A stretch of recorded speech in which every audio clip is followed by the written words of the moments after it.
오늘 주시는 하나님의 말씀은 잠언 2장 16절부터 마지막 22절 말씀까지입니다. 할렐루야. 자, 오늘은 16절부터입니다. 지혜가 또 너를 음녀에게서 말로 호리는 이방 계집에게서 구원하리니 그랬습니다. 자, 이 원문으로 보면 원래 이 원문에는 지혜라는 말이 없어요. 그 앞에 있는 말을 우리 성경에서는 받아서 지혜라는 말을 삽입을 시켜 놓은 겁니다. 어쨌든 원문을 보면 이렇습니다. 너희를 낯선 여인에게서 말만 매끄럽게 하는 이방 여인에게서 건져내리로다. 자, 우리 성경에는 음녀 혹은 이방 계집 그렇게 나왔죠. 이런 걸 보고 어떤 분들은 왜 여성들에 대해서 이렇게 좀 안 좋은 단어가 자꾸 성경에 등장하느냐 이렇게 의문을 품으실 수 있습니다. 그런데 원래 원문에는 이 음녀라는 말이 아니라 낯선 여인이라고 되어 있고요. 그 다음에 여기 이방 계집이라는 말이 아니라 그죠? 이방 여인이란 뜻입니다. 이스라엘 사람들에게 있어서 이 낯선 여인 혹은 이방 여인, 그것은 그렇게 뭐 긍정적인 표현이 아닙니다.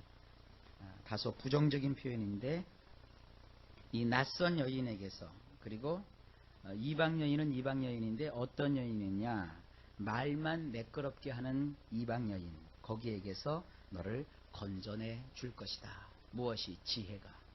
그러니까 지혜라고 하는 것은 이렇게 건지는 그런 기능이 있습니다. 특별히 남성에게 있어서 여성이라고 하는 존재는 굉장히 그 남성을 잘 되게 하고 또 높여주기도 하고 형통한 길로 인도하는 그러한 역할도 있지만, 어떤 경우에 있어서는 남성으로 하여금 그 인생을 망치게 하고 타락시키고 부패하게 하고 쓸데없이 잘못된 멸망의 길로 가게 하는 그런 역할을 해요. 그러니까 긍정적인 그 역할을 하는 여인을 아내라는 표현을 하겠죠. 그러나 이 부정적인 역할을 하는 여인을 이렇게 낯선 여인 혹은 말만 매끄럽게 하는 이방 여인이라고 표현하고 있는 것입니다. 그런데 이 지혜라고 하는 것은 남성으로 하여금 그와 같은 여인에게서 빠져나올 수 있도록 또 빠지지 않도록 해주는 그런 방비 역할을 해주고 또 보호해주는 역할을 해준다는 겁니다. 자, 조금 더 내용을 보실까요? 17절입니다. 그는 젊은 시절의 짝을 버리며 그의 하나님의 언약을 잊어버린 자라. 자, 이것은 남성에 관한 얘기가 아닙니다. 음녀라고 번역되어 있는 낯선 여인, 그리고 말만 매끄럽게 하는 이방 여인을 가리키는 겁니다. 17절 말씀을 원문으로 보면 그것을 쉽게 알 수 있습니다. 이렇게 되어 있습니다. 곧 그녀의 어린 시절 인도자를 아예 내던져 버렸으며 그녀의 엘로힘의 언약도 까맣게 잊은 자니라. 이 여인이 자기 어린 시절 자기를 인도했던 자를 아예 내동댕이 쳐버렸고, 또 그녀의 하나님이신 엘로힘과 맺은 언약도 까맣게 잊은 자, 이겁니다. 자, 그러면 여기 16절에 나온 낯선 여인, 말만 매끄럽게 하는 이 이방 여인의 정체가 이 17절에 나오는 거죠. 어린 시절에 인도자를 내버렸다. 이 어린 시절 그러면 여러분 제일 생각나는 게 뭡니까? 순진하다, 또 깨끗하다, 맑다, 그리고 때가 묻지 않았다, 이런 표현을 우리가 쓸 수 있죠. 이런 순수성, 초심, 이런 것들을 아예 내동댕이 쳐버리고 어떤 남자를 호리고자 하는 그와 같은 낯선 여인, 또 말만 매끄럽게 하는 이방 여인, 이걸 연상할 수 있죠. 더군다나 이 여인은 엘로힘과 맺은 언약도 까맣게 잊어버렸어요. 그러니까 자기 현실 속에 안주하면서 이렇게 유혹하는 일만 하는 이런 여인, 생각해보면 굉장히 못된 여인이죠. 이걸 이렇게 생각하세요. 여러분에게 아들이 있다. 근데 그 아들이 장가갈 나이가 되었다.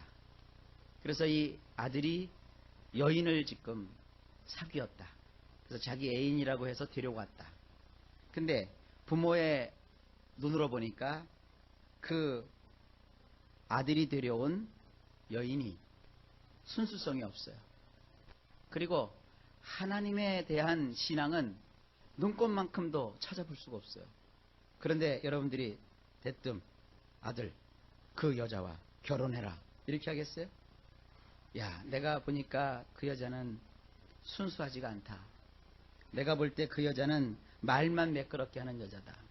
내가 볼 때 그 여자는 하나님도 섬기지 않는 그야말로 너의 인생에 해가 될 여인이다. 그렇게 판단하게 되면 아마 저라도 아들들에게 그 여인과는 절대 사귀어서도 안 되고 만나서도 안 된다고 말릴 것 같아요. 그런 기분을 여기서 느낄 수가 있는 것입니다. 자, 한 구절 더 가면 더 깊은 교훈을 받을 수 있습니다. 18절입니다. 그의 집은 사망으로 그의 길은 스올로 기울어졌나니. 자, 그런 여인은 어떻게 됐느냐? 18절 원문으로 보면 이렇습니다. 실로 그녀의 집은 사망 쪽으로, 그녀의 발자국은 레파임 쪽으로 내리 꽂았느니라. 우리 성경에서는 이 레파임이라는 말 대신에 스올이라는 말을 썼습니다. 이 스올이라고 우리 성경에 쓰여져 있는 이것은 음부, 무덤 이런 뜻이지만 원문에는 스올이라는 말이 아니라 레파임이라는 말이 나와요. 이 레파임이라는 말 아마 처음 듣는 분들도 계실 겁니다. 이 레파임은 뭐냐 하면 죽음의 유령이라는 뜻입니다. 그러니까 보통 그 이스라엘 백성들이 구약에는요, 우리처럼 이 신약 성경에 분명하고 확고한 하나님 말씀을 갖고 있지 않았기 때문에 사람이 죽으면 어떻게 되는가에 대한 명백한 교훈이 없었어요. 그래서 그 구약 사람들은 사람이 죽으면 어떤 그 또 다른 음부의 세계라는 곳에 간다 이렇게만 생각을 했어요. 그때 등장하는 이 단어가 레파임입니다. 레파임. 그래서 사람이 죽은 다음에 그 유령이 되어서 우리식으로 얘기하면 우리나라 사람들은 이제 혼이 돼버리죠. 혼백이 되어서 떠돌아다닌다 이런 표현을 쓰는데 이럴 때 등장하는 단어가 바로 레파임입니다. 레파임. 보세요. 그렇게 말만 번지르르하게 하고 또 어린 시절에 그 인도자를 내동댕이 쳐버리고 엘로힘과의 언약을 까마득하게 잊어버린 그 여인은 어떤 곳에서 거하고 있느냐? 실로 그녀의 집은 사망 쪽으로. 그러니까 그녀의 집은 사망이라는 곳에 있어서 그런 여인과 함께 가게 되면 결국 그 사람도 어떻게 되느냐? 사망에 빠지게 돼요. 자, 이 성경은 남성 위주로 기록된 것은 아닙니다. 오늘 이 잠언을 보면 1장에 내 아들아, 이 아버지의 교훈을 받아들여라. 그러면서 아들에게 지금 아버지가 교훈하고 있는 거예요. 그래서 오늘 이 본문에서 아들에게 여자를 사귀되 이런 여자를 지금 조심하라. 지금 이렇게 말하고 있는 겁니다. 그러면서 이런 여자를 사귀게 되면 결국 그 여자와 동행하다 보면 너는 어디로 가느냐? 그 여자의 집이 있는 사망 쪽으로 너의 인생이 흘러갈 거라는 거예요. 인생이 망한다는 거예요. 끝나버린다는 거예요. 그 다음에 그녀가 지금 걷고 있는 발자국은 타임 쪽으로 내리 꽂았느니라. 사람이 함께 하다 보면 생명의 길로 가야 되고 행복의 길로 가야 되고 번영의 길로 가야 되는데 가지고 있는 거 다 까먹고 다 망하고 다 사그러들고 다 없어지고 이게 누구의 성격과 비슷합니까? 주님이 신약성경 요한복음 10장 10절에 뭐라고 말씀하세요? 내가 온 것은 양으로 생명을 얻게 하고 더 풍성히 얻게 하려는 것이지만 도적이 오는 것은 도적질하고 죽이고 멸망시키려는 것뿐이라 그랬어요. 자, 이제 우리에게 적용해 보십시다. 우리는 하나님의 딸이에요, 아들이에요? 아들이라고요.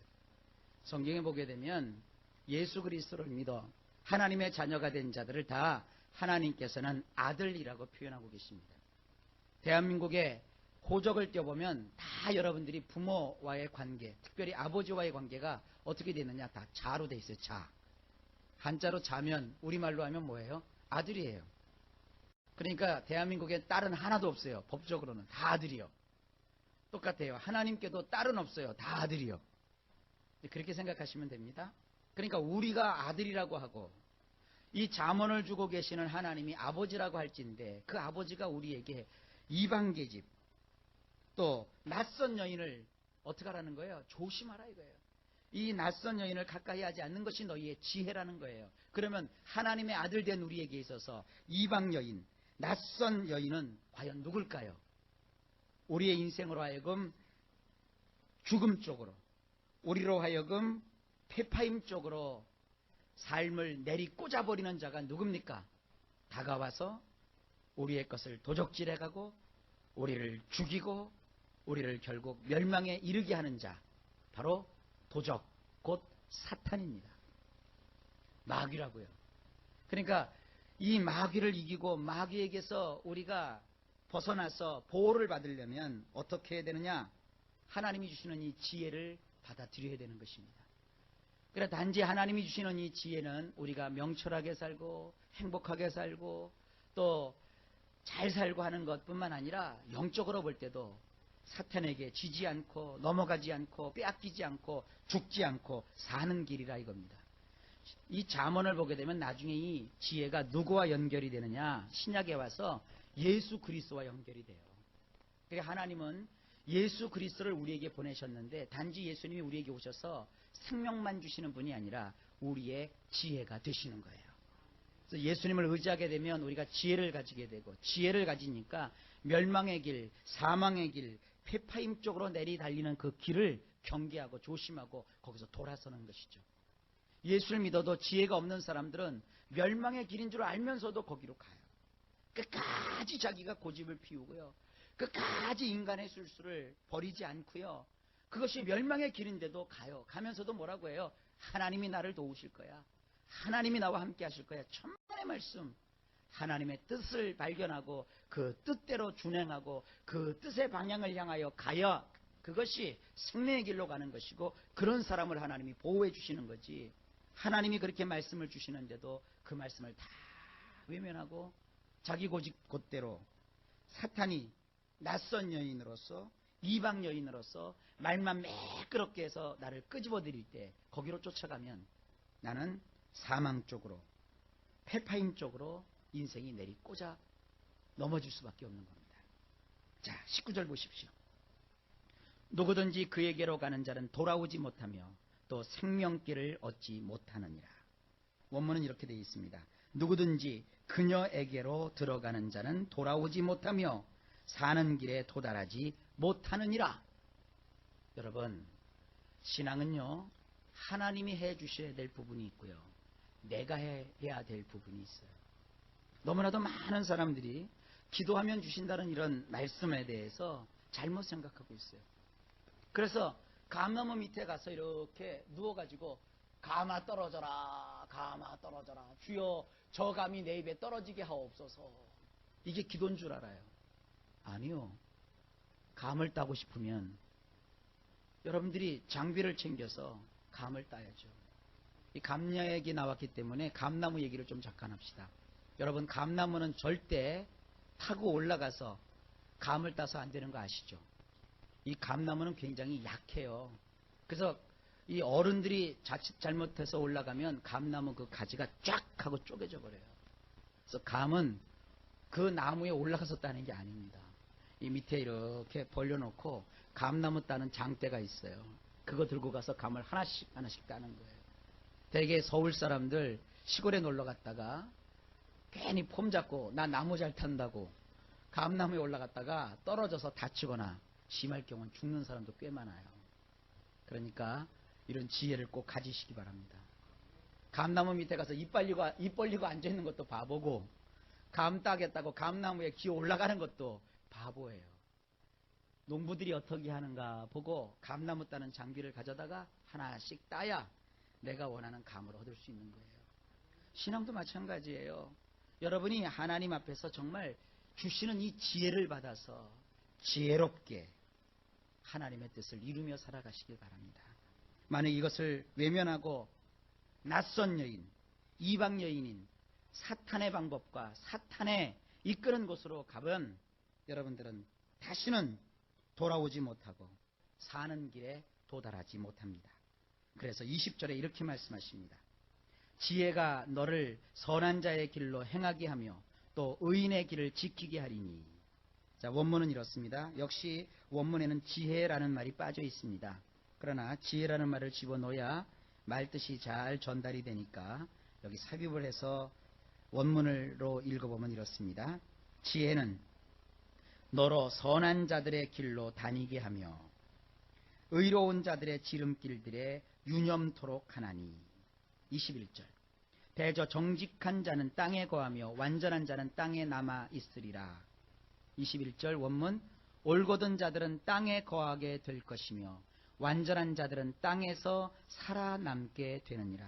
자, 좀 전에 낯선 여인, 이방 여인을 쫓아간 사람은 사망, 폐파임, 돌아오지 못하고 또 도달하지 못하고 사는 길에 이르지 못하고 이렇게 부정적인 표현이 쓰여져 있는데 20절부터는 아주 긍정적인 말만 나와요. 지혜라는 것을 붙잡게 되면 너는 선한 자들의 길로 다니게 된다 이거예요.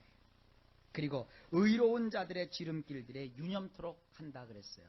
의로운 사람들이 살아가는 삶의 방법에 관심을 가지게 되고 21절에 보면 올곧은 자들의 땅에 거하게 될 것이고 완전한 자들은 땅에서 살아남게 되느니라. 항상 이 구약의 개념을 보게 되면 하나님의 뜻대로 살아가고 의로운 편에 서 있는 사람에겐 하나님께서 땅을 주세요. 그리고 거할 수 있는 거처를 주시고요. 그 삶으로 번성하게 해주세요. 22절입니다. 그러나 악인은 땅에서 끊어지겠고 간사한 자는 땅에서 뽑히리라. 원문으로 보면 이렇습니다. 그러나 악한 자들은 땅에서 끊어질 것이며 충성스럽지 못한 자들은 땅에서 뽑히게 되느니라. 조금 전에도 말씀을 드렸죠. 지혜를 가지고 의롭게 살아가는 사람은 하나님께서 땅을 주시고 그 땅에서 번성하게 해주시는 거예요. 그러나 악한 자들은 그 땅에서조차 끊어질 것이고 충성스럽지 못한 자들은 그 땅에서 뽑혀지게 되는 겁니다. 이만큼 지혜를 우리가 갈구해야 되고 지혜가 이렇게 중요하다는 것입니다. 자, 잠언 1장과 2장에서 이런 지혜에 관한 여러 가지 말씀을 하나님께서 서론적으로 우리에게 주고 계십니다. 3장부터는 하나씩 하나씩 지혜를 얻기 위한 여러 가지 인생의 교훈들을 이제 주실 겁니다. 이 말씀에 귀를 기울이시면서 우리가 사는 이 지혜를 다 얻으셔서 하나님 주시는 그야말로 땅을 차지하는 이런 축복된 인생들이 되기를 주의 이름으로 축원합니다. 오늘도 예수님 안에서 복된 하루가 되시기를 바랍니다.